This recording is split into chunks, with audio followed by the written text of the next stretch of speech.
Things continue to look dark for Diddy. His two homes, or well, two of his homes, I should say, being raided on the two different coasts of the United States. No charges against him as of our recording, but who knows? That may be coming very soon, or maybe not. I don't know. Joining me to discuss, Bob Motta, defense attorney, host of the podcast Defense Diaries. Go hit the subscribe button to that right after you're done listening to that, wherever you download podcast or YouTube as well. Bob, what's your reaction to all this? Was this, as the attorneys for Diddy said, an extreme, excessive use of force against Diddy, or is there a lot more to this going on? That, of course, a defense attorney's going to play it that way. Yeah, I mean, it was definitely a major raid, Yeah, but every major raid looks like military style sure. force, Yeah. because you got a lot of cops geared up and and they're coming in hard. So, in that sense, I mean, it looks serious. Hmm. I mean, when the feds are conducting a raid like this, um, that they had at least some level of probable cause to get the warrants to search both the Miami and the LA homes.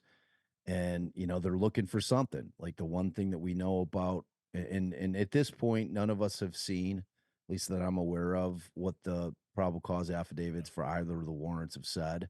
So a lot of people are speculating that it's something to do with the, like, a sex trafficking type ring, or it's tangentially related to these multiple civil lawsuits that have been filed against Diddy, that all lay out some pretty strong allegations, which, when you read them, even from a civil perspective, you're sitting there wondering, well, gee, when are they going to arrest this guy? Because a lot of this stuff sounds criminal. Yeah. Um, but it's different burdens. Like, a burden in a civil case is preponderance of the evidence. So it's like, I always try to explain to people, that's like crossing the 50 on a football field, Hmm. whereas beyond a reasonable doubt is not necessarily crossing the goal line, but you're driving and you're on the goal line. It's a very different burden. It's a much higher burden in a criminal case. So, that's where they're at this stage, where they're trying to compile evidence.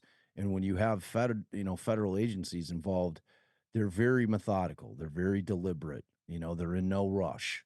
They're going to take all the time that they need to build a case, because when it gets to the point where they put somebody to arrest on a federal case, they pretty much have that thing on lockdown. It's a much different experience when you're dealing with federal than state cases, state agencies where you just have random police, departments handling investigations and making arrests. They rush to judgment a lot more than the feds do. The feds really take their time in building cases. So by the time that they're making that arrest, you're going to basically have people pleading out because they've got you dead to rights. Hmm. So that's kind of where we're at in this phase with Diddy.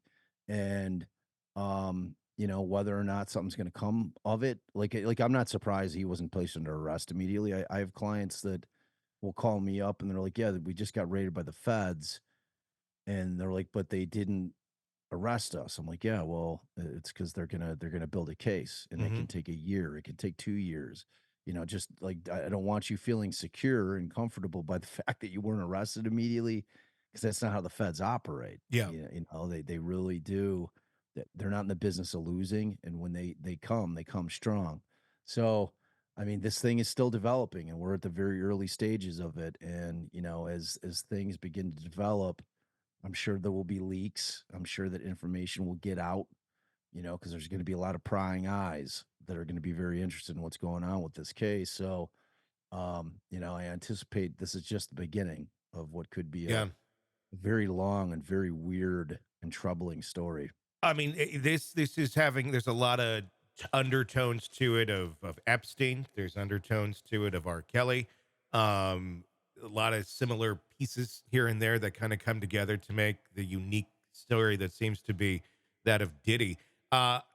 I'm wondering, how deep is this going to go? How many tendrils are going to come off of this? And I'm wondering how many people are involved because, yeah, I mean, he was very untouchable for many, many years. And always had a lot of people between him and anybody else. Uh, but also was involved with God knows everyone. I mean, in the 90s and early 2000s when he had parties, everyone was there. I mean, from Yeah. Martha Stewart to dignitaries to world leaders. I mean, to rappers. Everyone. Everyone. There was no ebb and flow to like it's only this shady group of people here. It Right. No, was it was yeah a who's who. yeah Everybody that had wealth and hmm power in the entertainment industry and, in other facets of life, yeah I mean, that was where they were. I mean, he was that dude. So, and the guy's a mogul. yeah It's like you said, he's got the power, and he's got the money. He's a kingmaker, or he was, and with that kind of power, that's where you start hearing all these stories where these incredibly wealthy people are doing really weird shit, things that yeah normal folk just can't kind of wrap their minds around. That, it's like the rest of us that are scrambling to make a living have to use all of our excess time and energy to make a living and provide for our families.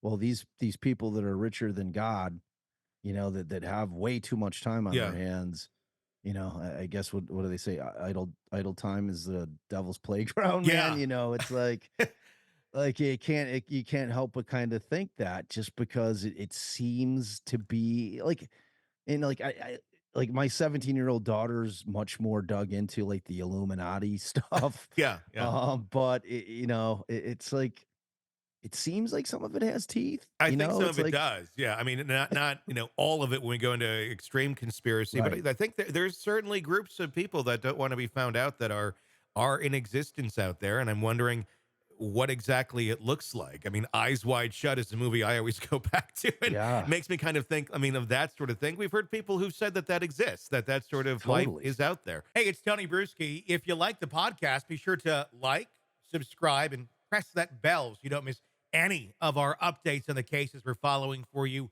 right here at the Hidden Killers podcast from True Crime Today. And thanks